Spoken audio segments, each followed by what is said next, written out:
Yang paling menyakitkan dari uang yang menipis bukan cuma soal gak bisa beli apa-apa, tapi saat kita mulai merasa harga diri kita ikut menipis. Kita jadi lebih diam, lebih banyak mikir, dan mulai bertanya dalam hati, apa aku masih dianggap kalau aku gak punya apa-apa? Kita semua pernah berada di titik itu. Bangun pagi, cek saldo, dan berharap angka itu salah. Tapi ternyata enggak. Realita tetap sama.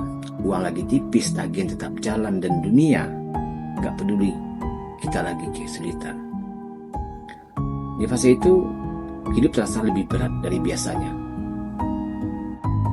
Saat uang tipis, bukan cuma dompet yang kosong, tapi pikiran juga mulai penuh. Kita mulai menolak ajakan nongkrong, menghindari dari teman, bahkan menjauh dari keluarga. Bukan karena sombong, tapi karena kita malu.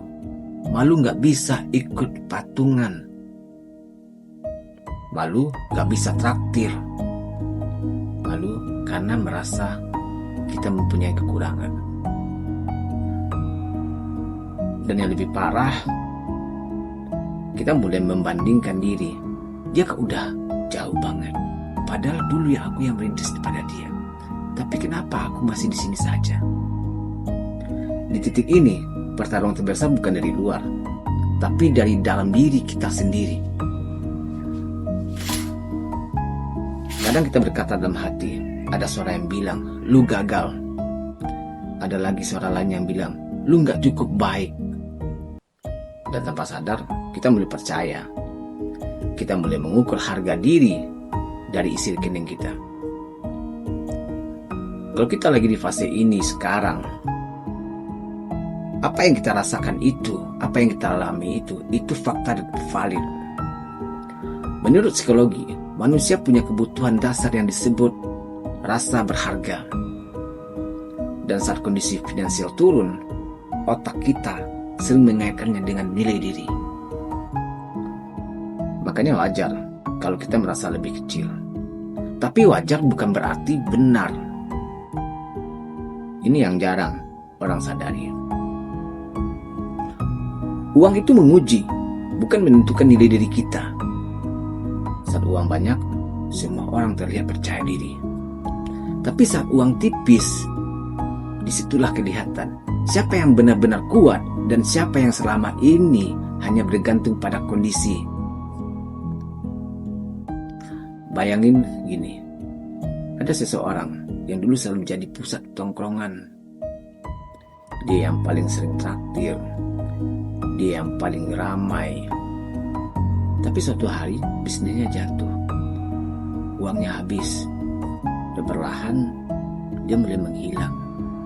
Bukan karena dia berubah, tapi karena dia merasa dirinya gak lagi berharga. Sampai akhirnya dia sadar satu hal, teman yang benar-benar peduli gak pernah perhitungan nilai dari uang.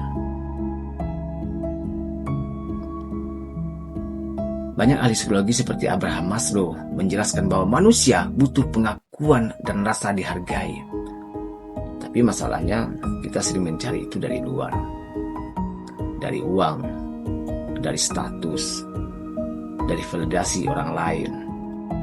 Padahal rasa berharga itu harusnya dibangun dari dalam diri. Uang itu alat, bukan identitas. Kalau hari ini kita lagi kekurangan uang, itu bukan berarti kita kekurangan nilai. Itu cuma berarti kita lagi belajar hidup saat sulit, belajar saat kita tidak mempunyai ekonomi, belajar saat tidak mempunyai apa-apa lagi. Uang bisa habis, tapi nilai diri kita gak pernah ikut hilang. Coba tanya ke diri kita sendiri. Kalau semua uang hilang hari ini, apa yang masih tersisa? Skill, pengalaman, mental, ketahanan. Itulah nilai asli dari diri kita yang kita miliki. Di saat uang tipis, Jangan fokus ke apa yang hilang. Fokus ke apa yang masih bisa dibangun. Mulai dari upgrade skill kecil-kecilan, bangun kebiasaan disiplin, jaga lingkungan yang positif. Karena dari situlah kita bangkit. Orang yang kuat bukan selalu punya uang, tapi yang tetap berdiri walau nggak punya apa-apa. Ingat, saat kita tidak punya uang, itu bukan kehilangan, itu penyaringan. Saat kita diremehkan, itu bukan akhir, itu latihan. Dan saat kita jatuh, itu bukan bukti kita gagal. Itu bukti kita lagi ditempa untuk menjadi orang yang lebih hebat lagi, orang yang kuat dalam menghadapi kehidupan di masa yang mendatang. Suatu hari nanti, kita akan lihat ke belakang, ke masa di mana uang kita tipis. Dan kita akan sadar, ternyata di titik itulah saya menjadi kuat. Karena saat uang tipis, ya sebenarnya diuji bukan dompet kita, tapi seberapa besar kita masih percaya bahwa kita tetap berharga. Jangan menyerah. Kita nggak sendiri. Dan ingat, ini bukan akhir cerita. Ini baru bagian menentukan langkah ke depan untuk menghadapi masa depan yang lebih panjang dan menantang.